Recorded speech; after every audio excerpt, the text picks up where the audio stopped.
Be here now. We're here now because God wanted us to meet.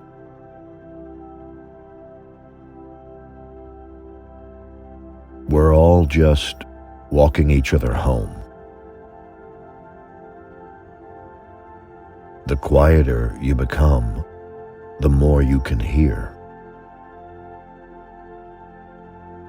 We're fascinated by the words, but where we meet is in the silence behind them.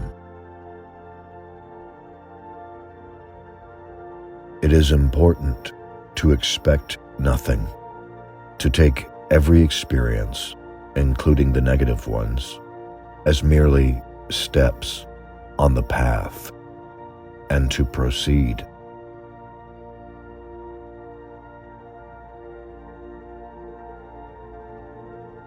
The most exquisite paradox.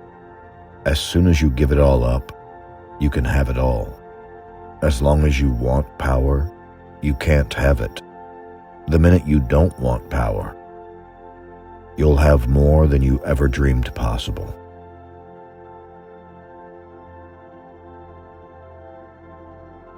I would like my life to be a statement of love and compassion. And where it isn't, that's where my work lies. In most of our human relationships, we spend much of our time reassuring one another that our costumes of identity are on straight.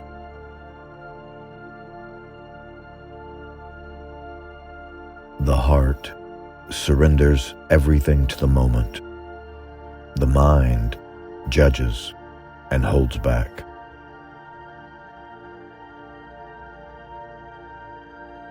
Be here now.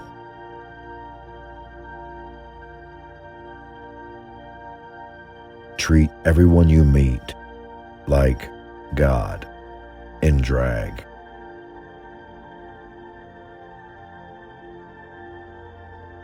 Your problem is you are too busy holding on to your unworthiness.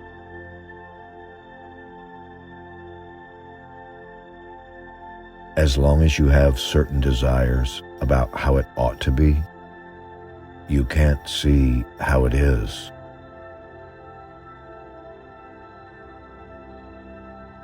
What you meet in another being is the projection of your own level of evolution. Suffering is part of our training program for becoming wise.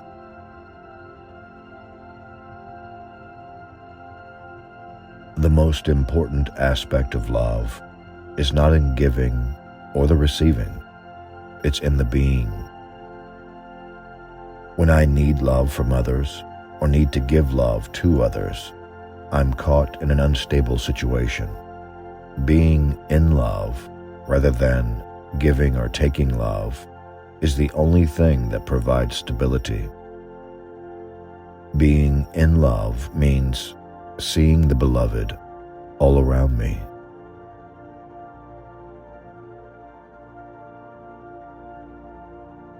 When you go out into the woods and you look at trees, you see all these different trees, and some of them are bent, and some of them are straight, and some of them are evergreens, and some of them are whatever.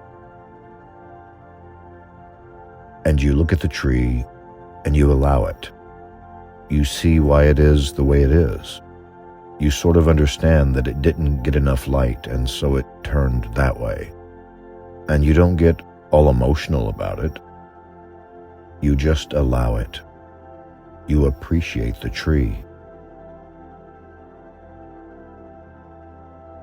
The minute you get near humans, you lose all that, and you are constantly saying, "You are to this," and "I'm to this."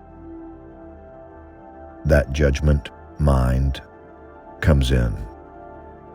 And so I practice turning people into trees. which means appreciating them just the way they are.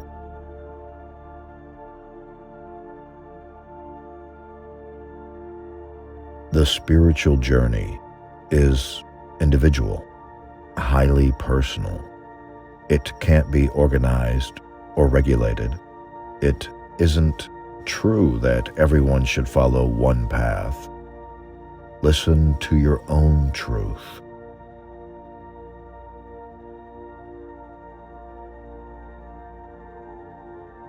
Everything changes once we identify with being the witness to the story instead of the actor in it.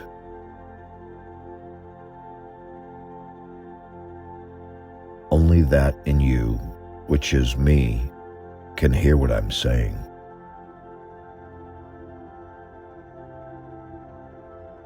Let's trade in all our judgment for appreciating. Let's lay down our righteousness and just be together.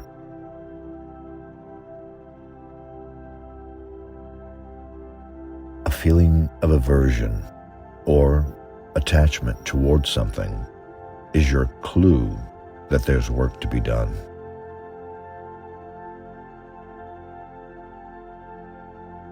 We are all affecting the world every moment, whether we mean to or not. Our actions and states of mind matter because we are so deeply interconnected with one another.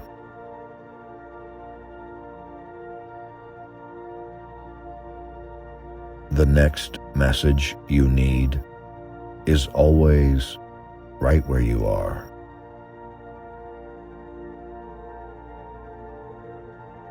I can do nothing for you but work on myself. You can do nothing for me but work on yourself.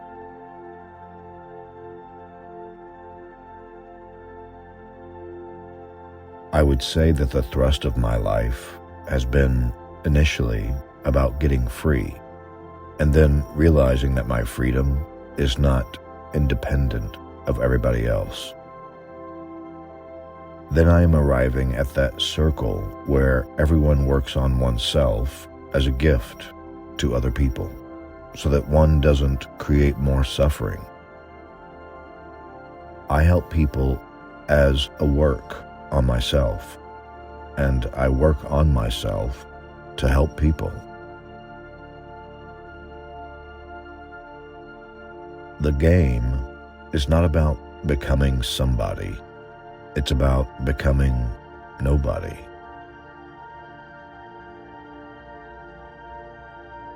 If you think you're free, there's no escape possible.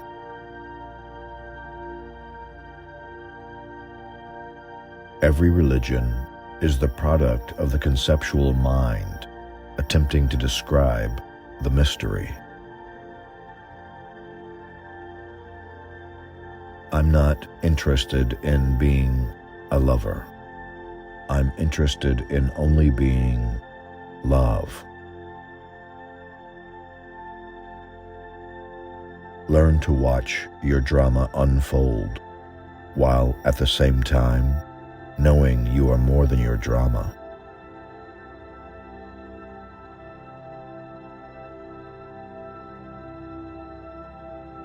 It's only when caterpillarness is done that one becomes a butterfly. That, again, is part of this paradox. You cannot rip away caterpillarness. The whole trip occurs in an unfolding process of which we have no control.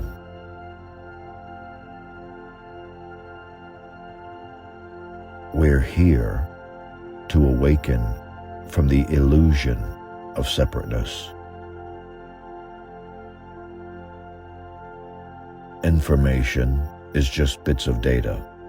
Knowledge is putting them together. Wisdom is transcending them. If you think you are enlightened, go home for Thanksgiving.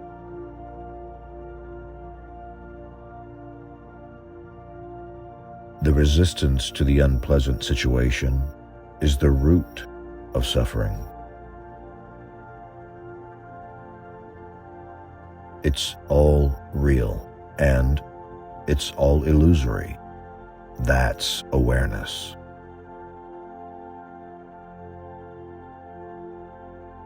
Our whole spiritual transformation brings us to the point where we realize that in our own being, we are enough.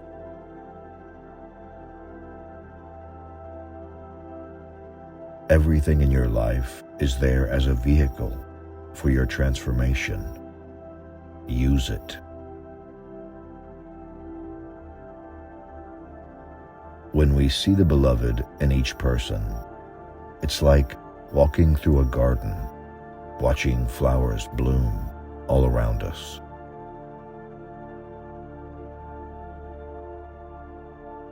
Across planes of consciousness, we have to live with the paradox that opposite things can't be simultaneously true.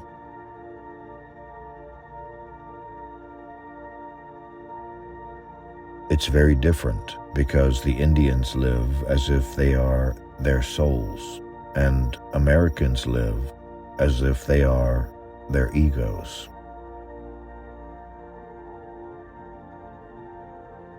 Healing does not mean going back to the way things were before, but rather allowing what is now to move us closer to God.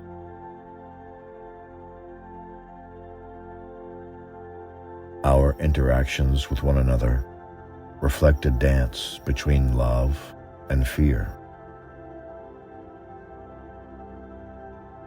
The question we need to ask ourselves is whether there is any place we can stand in ourselves where we can look at all that's happening around us without freaking out,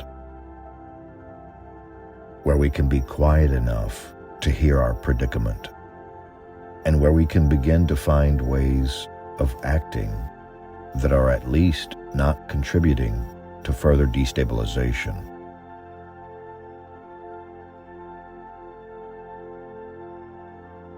In our relationships, how much can we allow them to become new? And how much do we cling to what they used to be yesterday? The ego is an exquisite instrument. Enjoy it. Use it. Just don't get lost in it.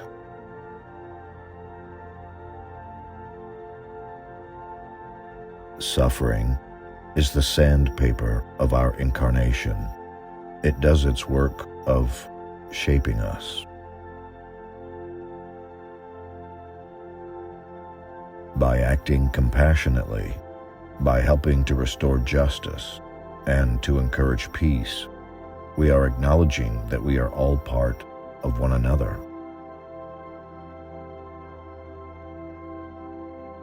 Just because you are seeing divine light, experiencing waves of bliss, or conversing with gods and goddesses is no reason to not know your zip code.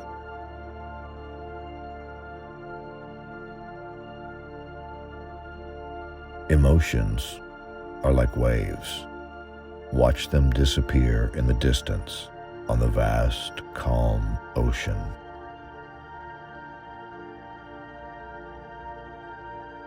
There is much more in any given moment than we usually perceive, and that we ourselves are much more than we usually perceive.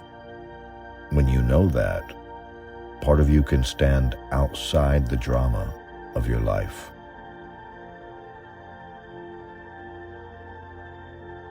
All spiritual practices are illusions created by illusionists to escape illusion.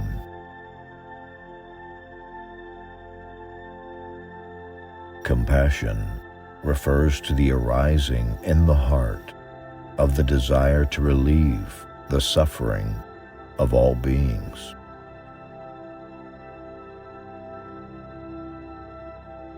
Prolong not the past. Invite not the future. Do not alter your innate wakefulness. Fear not appearances.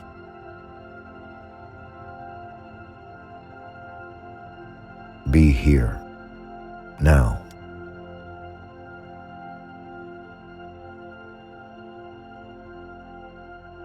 Early in the journey, you wonder how long the journey will take and whether you will make it in this lifetime. Later, you will see that where you are going is here, and you will arrive now. So you stop asking.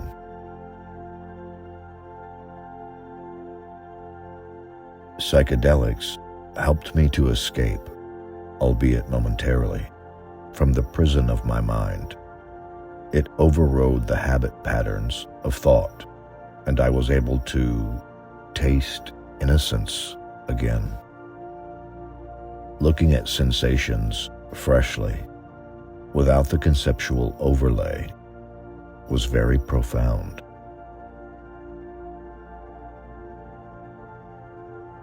Working on our own consciousness is the most important thing that we are doing at any given moment.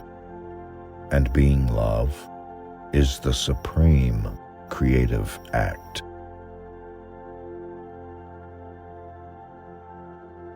Souls love. That's what souls do. Egos don't, but souls do. Become a soul. Look around, and you'll be amazed. All the beings around you are souls. Be one. See one. When many people have this heart connection, then we will know that we are all one. We human beings all over the planet, we will be one love. And don't leave out the animals and trees and clouds and galaxies. It's all one. It's one energy.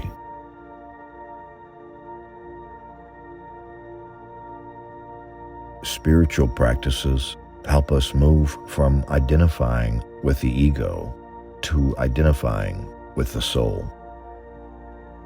Old age does that for you too. It spiritualizes people naturally. You and I are the force for transformation in the world. We are the consciousness that will define the nature of the reality we are moving into.